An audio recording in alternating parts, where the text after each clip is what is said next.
the French Revolution.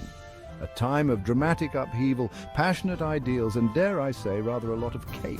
But was it truly a revolution for liberty, equality, and fraternity, as its proponents so boldly declared?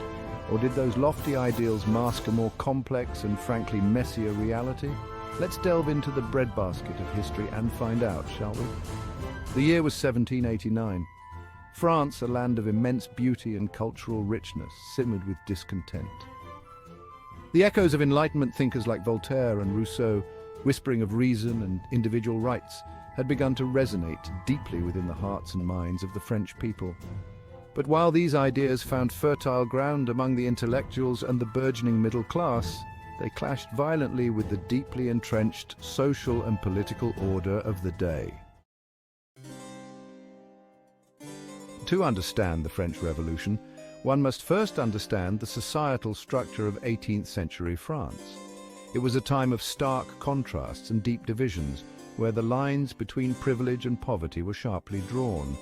Imagine a pyramid, if you will, a towering structure that symbolizes the rigid hierarchy of the time. At the very top, basking in the sunlit uplands of privilege, sat the king and the first and second estates, the clergy and the nobility. These were the elite, the chosen few who lived lives of opulence and luxury. These lucky few, a minuscule fraction of the population, enjoyed vast wealth, exemption from most taxes, and a monopoly on power. They held grand estates, wore the finest clothes, and dined on the richest foods, all while the rest of the population struggled to make ends meet. At the base of this pyramid, bearing the full weight of the kingdom on their weary shoulders, toiled the third estate. This was the largest and most diverse group, yet the most oppressed. This vast and diverse group encompassed everyone else, from wealthy merchants and lawyers to urban laborers, rural peasants, and everyone in between. They were the farmers who tilled the land, the craftsmen who created goods, and the workers who kept the cities running. They were the backbone of France, the engine of its economy, yet they had virtually no say in how their country was run. Despite their crucial role, they were denied basic rights and freedoms, and boy, were they taxed. The Third Estate bore the brunt of the kingdom's financial burdens, paying heavy taxes to support the lavish lifestyles of the upper classes. This inequity sowed the seeds of discontent, setting the stage for a revolution that would change the course of history. Life for the average French peasant in the late 18th century was, to put it mildly, no stroll through the gardens of Versailles. Imagine toiling from dawn till dusk, your back bent under the weight of feudal obligations, only to surrender a hefty chunk of your meager earnings to the tax collector. Meanwhile, the aristocracy lived in unimaginable luxury, their opulent lifestyles funded by the sweat of the very people they looked down upon. Is it any wonder, then, that resentment towards the monarchy and the privileged classes began to fester and grow?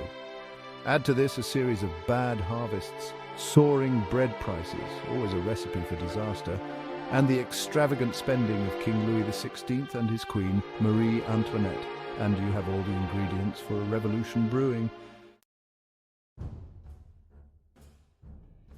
The storming of the Bastille on July 14, 1789, is often seen as the symbolic start of the French Revolution. This momentous event marked the beginning of a seismic shift in French society. This imposing fortress, looming over the Parisian skyline, was not just a prison, but a symbol of the oppressive regime. It represented the absolute power of the monarchy, a power that had gone unchecked for centuries. The Bastille was used to imprison those who dared to speak out against the king, those who challenged the status quo. When rumors spread that the king was amassing troops in Paris, preparing for a crackdown on dissent, the people, fearing a brutal suppression of their burgeoning movement, decided to take matters into their own hands. They could no longer stand by and watch their hopes for freedom be crushed. Armed with whatever they could find, muskets, pikes, even cobblestones, they gathered in force. A mob of ordinary Parisians stormed the Bastille, driven by a fervent desire for change. They overwhelmed the guards and liberated the prisoners, a grand total of 7, but who's counting? This act of defiance, this audacious seizure of power by the people, was more than just a physical victory. It sent shockwaves throughout France and indeed the whole of Europe. The message was clear. The people would no longer be silenced. It signaled that the old order was crumbling, that the days of absolute monarchy were numbered, and a new era was dawning, one where the voices of the people would shape the future of France. Section 5. From Declaration to Terror, a Revolution's Tumultuous Path. In the heady days and months following the fall of the Bastille, the revolution gained momentum with breathtaking speed. The National Assembly, formed by representatives of the Third Estate, adopted the Declaration of the Rights of Man and of the Citizen, a groundbreaking document that proclaimed the fundamental equality of all men. It was a beacon of hope, a promise of a just and equitable society. However, the path to revolution is rarely smooth, and France's journey was no exception. The country plunged into chaos and violence as internal factions vying for power clashed.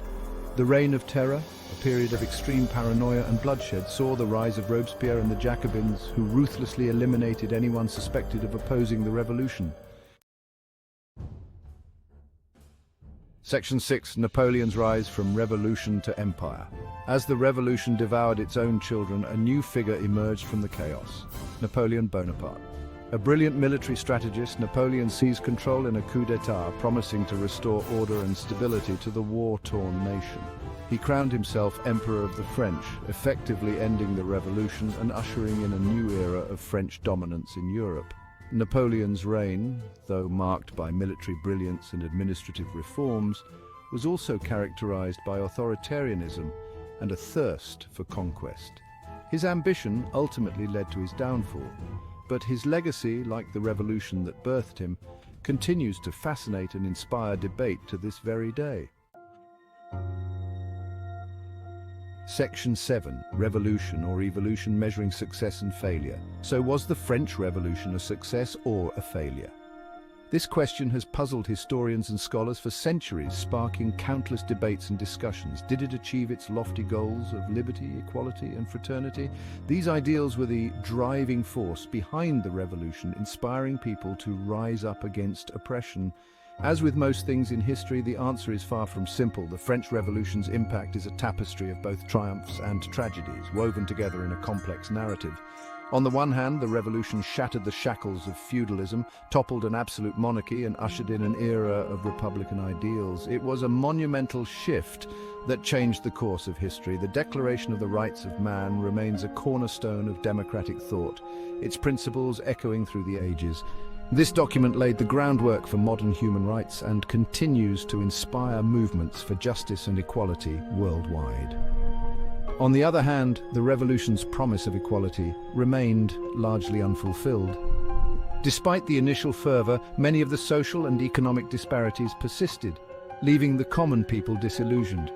The Reign of Terror claimed thousands of lives, and the rise of Napoleon ultimately led to a new form of authoritarianism.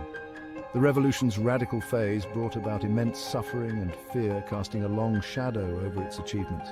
It could be argued that the revolution, for all its bloodshed and upheaval, merely replaced one form of elite rule with another. The power dynamics shifted, but the fundamental issues of inequality and injustice remained unresolved. However, the long-term effects of the French Revolution cannot be overlooked. It set the stage for future revolutions and reforms, influencing political thought and action across the globe. The revolution's legacy is a testament to the enduring struggle for freedom and equality, a reminder that the path to progress is often fraught with challenges and contradictions. Section 8. A legacy of triumph and tragedy, the revolution's enduring impact. Despite its complexities and contradictions, the French Revolution remains one of the most pivotal events in human history. It inspired revolutions and reforms across the globe, from the Americas to Europe and beyond. It challenged the very foundations of power and privilege, leaving an indelible mark on the course of Western civilization. The revolution's legacy is a complex tapestry woven from threads of triumph and tragedy, of hope and disillusionment. It serves as a stark reminder that the pursuit of liberty and equality is an ongoing struggle, one that requires constant vigilance and a willingness to challenge the status quo. Section 9. What changed the world, you decide. The French Revolution was a crucible from which a new world order emerged, one shaped by the ideals of popular sovereignty, individual rights, and the rule of law. Yet it also serves as a cautionary tale about the perils of unchecked power, the seductive allure of ideology, and the fragility of human nature. What do you think, dear reader? What aspect of the French Revolution had the most significant impact on the world we live in today?